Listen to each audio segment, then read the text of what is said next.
Welcome to Kenton's videos. Enjoy the video. You start by ensuring you're logged into Google and GitHub. This saves time later. Next, create or pick the GitHub repository and copy the HTTPS clone URL so you can push. In Colab, mount Google Drive to persist files and open the notebook you want to add. Once done, set your Git config locally in the notebook with your name and email, and test a Git clone of the repo into /content to confirm access. You'll now perform the core commits inside Colab.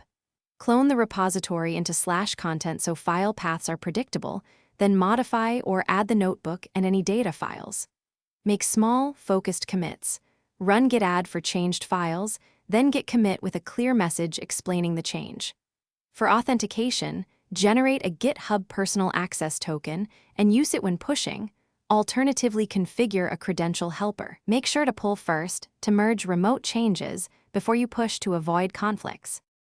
You finish by pushing your commits back to GitHub, git push origin main or your target branch. After the push, double-check the GitHub web interface to confirm the notebook and commit landed.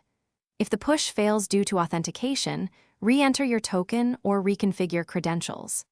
If there's a merge conflict, pull the remote changes, resolve conflicts inside Colab or locally, then commit the merged result and push again. One troubleshooting tip: when facing persistent auth errors, regenerate the token and update stored credentials.